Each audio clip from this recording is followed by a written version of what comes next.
ರೈತ ಬಂಧು ಚಾನಲ್ಗೆ ಸ್ವಾಗತ. ಇವತ್ತಿನ ವಿಡಿಯೋದಲ್ಲಿ ನಾನು ಬದನೆಕಾಯಿ ಕೃಷಿಯನ್ನು ಯಾವ ರೀತಿ ಮಾಡಬೇಕು, ಬದನೆಕಾಯಿ ಕೃಷಿ ಮಾಡೋದ್ರಿಂದ ಹೆಚ್ಚಿನ ಆದಾಯವನ್ನು ಯಾವ ರೀತಿ ಪಡ್ಕೊಳ್ಬೋದು, ಹಾಗೆ ಬದನೆಕಾಯಿ ಕೃಷಿಯಲ್ಲಿ ಅಂತರ್ಬೆಳೆ ಯಾವ ರೀತಿ ಮಾಡೋದು ಅನ್ನೋದ್ರ ಬಗ್ಗೆ ಇವತ್ತಿನ ವಿಡಿಯೋದಲ್ಲಿ ತಿಳಿಸ್ಕೊಡ್ತೀನಿ. ಏಕೆಂದರೆ ನಾವು ಅಂತರ್ಬೆಳೆ ಮಾಡೋದ್ರಿಂದ ಹೆಚ್ಚಿನ ಆದಾಯವನ್ನು ಪಡ್ಕೊಳ್ಬಹುದಾಗಿರುತ್ತೆ. ಸಾಧ್ಯವಾದಷ್ಟು ಈ ರೀತಿ ಅಂತರ್ಬೆಳೆ ಮಾಡೋದ್ರಿಂದ ಒಂದಿಲ್ಲಂದರೆ ಇನ್ನೊಂದರಲ್ಲಿ ನಾವು ಆದಾಯವನ್ನು ಪಡ್ಕೊಳ್ಬೋದು. ಯಾಕೆಂದರೆ ಮಾರುಕಟ್ಟೆಯಲ್ಲಿ ಕೆಲವೊಂದು ಸಲ ರೇಟು ಹೆಚ್ಚು ಕಡಿಮೆ ಆಗ್ತಾ ಇರುತ್ತೆ, ಕೆಲವೊಂದು ಕಡಿಮೆ ಇದ್ದರೆ ಇನ್ನೊಂದು ಸಲ ಹೆಚ್ಚಿಗೆ ಇರುತ್ತೆ. ಹಾಗಾಗಿ ನಾವು ಯಾವುದಾದ್ರೂ 2-3 ಅಂತರ್ಬೆಳೆ ಮಾಡೋದ್ರಿಂದ ಒಂದಿಲ್ಲದ್ರೆ ಇನ್ನೊಂದರಲ್ಲಿ ನಾವು ಲಾಭವನ್ನು ಪಡ್ಕೊಳ್ಬಹುದಾಗಿರುತ್ತೆ. ಹಾಗಾಗಿ ಸಾಧ್ಯವಾದಷ್ಟು ಅಂತರ್ಬೆಳೆ ಮಾಡಿ ಹೆಚ್ಚಿನ ಆದಾಯವನ್ನು ರೈತರು ಪಡ್ಕೊಳ್ಬಹುದಾಗುತ್ತೆ. ಇವತ್ತಿನ ವಿಡಿಯೋದಲ್ಲಿ ನಾನು ಅದರಲ್ಲಿ ಬದನೆಕಾಯಿ ಕೃಷಿಯಲ್ಲಿ ನಾವು ಯಾವ ರೀತಿ ಅಂತರ್ಬೆಳೆ ಮಾಡೋಕ್ಕೂ, ಯಾವಾಗ ನಾಟಿ ಮಾಡಬೇಕು, ಯಾವುದನ್ನು ಮೊದಲು ನಾಟಿ ಮಾಡಿದ್ರೆ ಬೆಳವಣಿಗೆ ಚೆನ್ನಾಗಾಗುತ್ತೆ ಅನ್ನೋದ್ರ ಬಗ್ಗೆ ಇವತ್ತಿನ ವಿಡಿಯೋದಲ್ಲಿ ತಿಳಿಸ್ಕೊಡ್ತೀನಿ. ನೀವೇನಾದ್ರು ಮೊದಲ ಸಲ ನಮ್ಮ ಚಾನಲ್ ವಿಸಿಟ್ ಮಾಡ್ತಿದ್ರೆ ಸಬ್ಸ್ಕ್ರೈಬ್ ಮಾಡಿ, ಹಾಗೆ ಪಕ್ಕದಲ್ಲೇ ಕಾಣುವಂಥ ಬೆಲ್ ಐಕನ್ ಕ್ಲಿಕ್ ಮಾಡಿ ಆಲ್ ಅಂತ ಸೆಲೆಕ್ಟ್ ಮಾಡಿ. ಆಲ್ ಅಂತ ಸೆಲೆಕ್ಟ್ ಮಾಡೋದ್ರಿಂದ ನಾವು ಮುಂದೆ ಹಾಕುವಂಥ ವೀಡಿಯೋಗಳು ನೋಟಿಫಿಕೇಷನ್ ಆಗಿ ಬರುತ್ತೆ. ನುಗ್ಗೆಕಾಯಿ ಕೃಷಿಯಲ್ಲಿ ಮತ್ತು ಬದನೆಕಾಯಿಯನ್ನು ಇಲ್ಲಿ ಅಂತರ್ಬೆಳೆಯಾಗಿ ಮಾಡಿರುವಂಥದ್ದು ನಿಮಗೆ ತೋರಿಸ್ತಾ ಇದ್ದೀನಿ. ಇಲ್ಲಿ ನೋಡ್ತಾ ಇರ್ಬೋದು, ಈಗಾಗಲೇ ಅಲ್ಲೇ ನುಗ್ಗೆಕಾಯಿ ಕೃಷಿಯಿಂದಾಗಿ ಅವರೆಲ್ಲ ಆದಾಯವನ್ನು ಪಡೀತಾ ಇದ್ದಾರೆ. ಇಲ್ಲಿ ನಿಮಗೆ ನುಗ್ಗೆಕಾಯಿಯನ್ನು ನಾನು ತೋರಿಸ್ತಾ ಇದ್ದೀನಿ, ಉತ್ತಮ ಇಳುವರಿ ಬರ್ತಾ ಇದೆ. ಈಗ ಪ್ರೆಸೆಂಟಾಗಿ 18 ರೂಪಾಯಿ 20 ರೂಪಾಯಿ kg ನುಗ್ಗೆಕಾಯಿ ರೇಟ್ ಇರುವಂಥದ್ದು. ಈಗ ಡೌನ್ ಆಗಿದೆ ರೇಟು. ಮುಂಚೆ ಎಲ್ಲ ಚೆನ್ನಾಗಿತ್ತು, 70-80 ರೂಪಾಯಿ ನುಗ್ಗೆಕಾಯಿಯನ್ನು ಇವರು ಮಾರಿದ್ದಾರೆ. ಈಗ ಇಳುವರಿ ಸಹ ತುಂಬ ಜಾಸ್ತಿ ಆಗಿದೆ. ಇದರಿಂದ ಈಗಾಗಲೇ 1 ಲಕ್ಷ ಹತ್ತಿರ ಈಗ ಆದಾಯವನ್ನು ನುಗ್ಗೆಕಾಯಿ ಕೃಷಿಯಿಂದ ಪಡ್ಕೊಂಡಿದ್ದಾರೆ. ಈ ನುಗ್ಗೆಕಾಯಿ ಕೃಷಿಗೆ ಸಂಬಂಧಪಟ್ಟಂತೆ ಆಲ್ರೆಡಿ ವಿಡಿಯೋ ಮಾಡಿ ಹಾಕಿದ್ದೆ ನಾನು ಹಿಂದೆ, ಯಾವ ರೀತಿ ಬದನೆಕಾಯಿ ಕೃಷಿಯನ್ನು ನಾಟಿ ಮಾಡ್ತಾರೆ ಅನ್ನೋದು ಒಂದು ವಿಡಿಯೋ ಮಾಡಿ ಹಾಕಿದ್ರಿ. ನುಗ್ಗೆಕಾಯಿ ಕೃಷಿಯಿಂದನೂ ಸಹ ಹೆಚ್ಚಿನ ಆದಾಯವನ್ನು ಪಡ್ಕೊಳ್ಬೋದು. ಹಾಗಾಗಿ ಸಾಧ್ಯವಾದಷ್ಟು ನುಗ್ಗೆಕಾಯಿ ಕೃಷಿಯನ್ನು ಇಳುವರಿ ಈಗ ಸ್ಟಾರ್ಟ್ ಆಗಿದೆ. ಈಗ ಸ್ವಲ್ಪ ರೇಟ್ ಡೌನ್ ಆಗಿದೆ. ನಮಗೆ 15 ರೂಪಾಯಿ 20 ರೂಪಾಯಿ ಸಿಕ್ಕರೆ ನುಗ್ಗೆಕಾಯಿ ಕೃಷಿಯಲ್ಲಿ ಯಾವುದೇ ರೀತಿಯ ಲಾಸ್ ಇಲ್ಲ. 10 ರೂಪಾಯಿ ಒಳಗಡೆ ಬಂದರೆ ಸ್ವಲ್ಪ ಲಾಸ್ ಅನಿಸುತ್ತೆ. ಅದನ್ನು ಬಿಟ್ಟರೆ 10 ರೂಪಾಯಿ ಮೇಲ್ಗಡೆ ನಮಗೆ ರೇಟ್ ಸಿಕ್ಕರೆ ಯಾವುದೇ ರೀತಿಯ ಲಾಸ್ ಆಗೋಲ್ಲ.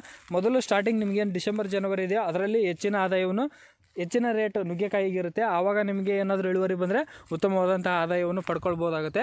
ಈಗ ಬದನೆಕಾಯಿ ಕೃಷಿಯನ್ನು ಯಾವ ರೀತಿ ಇದರಲ್ಲಿ ಅಂತರ್ಬೆಳೆ ಮಾಡಿದರೆ ಅನ್ನೋದನ್ನು ತಿಳಿಸ್ಕೊಡ್ತೀನಿ. ಹಾಗೆ ಅದರ ರೇಟ್ ಏನಿದೆ ಮತ್ತು ಅದಕ್ಕೆ ಸಂಬಂಧಪಟ್ಟಂಥ ಮಾಹಿತಿಯನ್ನು ತಿಳಿಸ್ಕೊಡ್ತೀನಿ. ಇಲ್ಲಿ ನೋಡ್ತಾ ಇರ್ಬೋದು, 2 ಸಾಲಿನ ಮಧ್ಯದಲ್ಲಿ ನಡುಕ್ಕೆ ಅವರು ಬದನೆಕಾಯಿ ಕೃಷಿಯನ್ನು ಅಂತರ್ಬೆಳೆ ಮಾಡಿರುವಂಥದ್ದು ಇಲ್ಲಿ ತೋರಿಸ್ತಾ ಇದ್ದೀನಿ ನಾನು. ಬದನೆಕಾಯಿ ಕೃಷಿಯನ್ನು ಇದಕ್ಕೆ ಸಂಬಂಧಪಟ್ಟ ವಿಡಿಯೋ ಮಾಡಿ ಹಾಕಿದ್ದೀನಿ, ಐ ಕಾರ್ಡಲ್ಲಿದೆ ನೋಡಿ, ಮತ್ತು ಎಂಡ್ ಸ್ಕ್ರೀನಲ್ಲಿ ಹಾಕ್ತೀನಿ, ಅಲ್ಲಿ ನೋಡಿ. ಮೊದಲು ಇಲ್ಲಿ ನಾಟಿ ಮಾಡುವಾಗ ಅಂತರ್ಬೆಳೆ ಮಾಡೋಕ್ಕಂತಲೇ ಅವರು ನಡುಕ್ಕೆ ಗ್ಯಾಪ್ ಏನಿದೆ ಅದನ್ನು ಜಾಸ್ತಿ ಬಿಟ್ಕೊಂಡು ನುಗ್ಗೆಕಾಯಿ ಕೃಷಿಯನ್ನು ನಾಟಿ ಮಾಡಿದರು. ಅದಾದ ಏನು ಗ್ಯಾಪ್ ಇದೆ ಅದರ ಮಧ್ಯದಲ್ಲೇ ಬದನೆಕಾಯಿ ಕೃಷಿಯನ್ನು ಇಲ್ಲಿ ನಾಟಿ ಮಾಡಿದರೆ, ನಿನ್ನೆ ಕಟಾವು ಮಾಡಿದರೆ ಇಲ್ಲಿ ತೋರಿಸ್ತಾ ಇದ್ದೀನಿ ನಾನು. ಬದನೆಕಾಯಿ ಈಗಾಗಲೇ ಇಳುವರಿ ಸ್ಟಾರ್ಟ್ ಆಗಿದೆ. ಬದನೆಕಾಯಿ ಕೃಷಿಯಿಂದನೂ ಸಹ ಒಂದು ಉತ್ತಮವಂಥ ಆದಾಯವನ್ನು ನಾವು ಪಡಿಬೋದು ಅಂತ ಹೇಳ್ಬೋದು. ಯಾಕೆಂದರೆ ಪ್ರೆಸೆಂಟಾಗಿ ನಮಗೆ 200ರಿಂದ 250 ರೂಪಾಯಿ 300 ರೂಪಾಯಿ ಈಗ ರೇಟ್ ಇರುವಂಥದ್ದು ಒಂದು ಬಾಕ್ಸಿಗೆ. ಅದು ಮಾರುಕಟ್ಟೆಯ ಮೇಲೆ ಡಿಪೆಂಡ್ ಆಗುತ್ತೆ, ನಿಮ್ಮ ಡಿಮ್ಯಾಂಡ್ ಇರುತ್ತೋ ಅದರ ಮೇಲೆ ರೇಟ್ ನಿರ್ಧಾರ ಆಗುವಂಥದ್ದು. ಪ್ರೆಸೆಂಟಾಗಿ 250-300 ರೂಪಾಯಿ ಈಗ ನಡೀತಾ ಇದೆ. ನಿಮಗೆ ಈಗ ಮದುವೆ ಸೀಸನ್ ಆಗಿರೋದ್ರಿಂದ, ಫಂಕ್ಷನ್ ಸೀಸನ್ ಜಾಸ್ತಿ ಇರೋದ್ರಿಂದ ಈಗ ಉತ್ತಮವಾದ ಆದಾಯವನ್ನು ನೀವು ಬದನೆಕಾಯಿ ಕೃಷಿಯಲ್ಲಿ ನೋಡ್ಬೋದು. ನಿಮಗೆ ಫೆಬ್ರವರಿಯಲ್ಲಿ ನಿಮಗೆ ಬದನೆಕಾಯಿ ಇಳುವರಿ ಸ್ಟಾರ್ಟ್ ಆಗಬೇಕು. ಇದು ಸ್ವಲ್ಪ ಲೇಟಾಗಿ ಆಯಿತು, ಯಾಕೆಂದರೆ ಇದರಲ್ಲಿ 3 ಅಂತರ್ಬೆಳೆ ಮಾಡೋದ್ರಿಂದ ಇದು ಇಳುವರಿ ಸ್ಟಾರ್ಟ್ ಆಯಿತು. ಹಾಗಾಗಿ 200 ರೂಪಾಯಿ ಬಾಕ್ಸ್ ಈಗ ಸಿಗ್ತಾ ಇದೆ. ಇಲ್ಲಾಂದರೆ ನಿಮಗೆ 300-350 ರೂಪಾಯಿ 400 ರೂಪಾಯಿ ಬಾಕ್ಸ್ ಸಹ ಬದನೆಕಾಯಿ ಮಾರುತ್ತೆ. ಆವಾಗ ನಿಮಗೆ ಉತ್ತಮ ಆದಾಯವನ್ನು ಬದನೆಕಾಯಿ ಕೃಷಿಯಲ್ಲಿ ಪಡ್ಕೊಳ್ಬೋದಾಗಿರುತ್ತೆ. ಮತ್ತು ಬದನೆಕಾಯಿ ಕೃಷಿಗೆ ಸಂಬಂಧಪಟ್ಟಂತೆ ಈಗಾಗಲೇ ಒಂದು ವಿಡಿಯೋ ಮಾಡಾಕಿದ್ದೀನಿ. ಅಂದರೆ ಬದನೆಕಾಯಿ ಕೃಷಿಗೆ ಬರುವ ರೋಗ ಯಾವುದು, ಯಾವ ರೀತಿ ಬರುತ್ತೆ, ಯಾವಾಗ ಅದನ್ನು ಯಾವ ರೀತಿ ಕಂಟ್ರೋಲ್ ಮಾಡಬೇಕು ಅನ್ನೋದ್ರ ಸಂಬಂಧಪಟ್ಟ ಒಂದು ವಿಡಿಯೋ ಹಾಕಿದ್ದೀನಿ, ಅದರಲ್ಲಿ ನೋಡಿ. ಅದರಲ್ಲಿ ನಿಮಗೆಲ್ಲ ಮಾಹಿತಿ ಸಂಪೂರ್ಣವಾಗಿ ಗೊತ್ತಾಗುತ್ತೆ. ಇಲ್ಲಿ ಅಂತರ್ಬೆಳೆ ಮಾಡಿದರೂ ಸಹ ಯಾವುದೇ ರೀತಿಯ ರೋಗ ನಿಮಗೆ ಕಂಡು ಬಂದಿಲ್ಲ. ಇಲ್ಲಿ ನೋಡ್ತಾ ಇರ್ಬೋದು, ನಾನು ಗಿಡಗಳನ್ನು ತೋರಿಸ್ತಾ ಇದ್ದೀನಿ, ಉತ್ತಮವಾಗಿ ಬೆಳವಣಿಗೆ ಆಗಿ ಮತ್ತು ಯಾವುದೇ ರೀತಿಯ ರೋಗ ಕಂಡು ಬಂದಿಲ್ಲ. ಹಿಂದಿನ ವರ್ಷ ಭಾಳ ರೋಗ ಇತ್ತು, ಆದರೆ ಈ ವರ್ಷ ಯಾವುದೇ ರೀತಿ ಬದನೆಕಾಯಿ ಕೃಷಿಯಲ್ಲಿ ರೋಗ ನಮಗೆ ಕಂಡು ಬಂದಿಲ್ಲ ಈ ಕೃಷಿಯಲ್ಲಿ. ಮತ್ತು ಯಾವುದೇ ರೀತಿಯ ಔಷಧಿ ಸಹ ಸಿಂಪರಣೆ ಮಾಡಿಲ್ಲ. ಇಲ್ಲಿ ಕೆಲವೊಂದಿಷ್ಟು ನುಗ್ಗೆಕಾಯಿ ಕೊಡುವಾಗ ಗೊಬ್ಬರವನ್ನೇ ಕೊಟ್ಟಿದ್ದಾರೆ, ಇಲ್ಲಿ ನೋಡ್ತಾ ಇರ್ಬೋದು, ಗೊಬ್ಬರವನ್ನು ಕೊಟ್ಟಿದ್ದಾರೆ. ಅದನ್ನು ಬಿಟ್ಟರೆ ಭಾಳ ಔಷಧಿ ಏನು ಸ್ಪ್ರೈ ಮಾಡಿಲ್ಲ.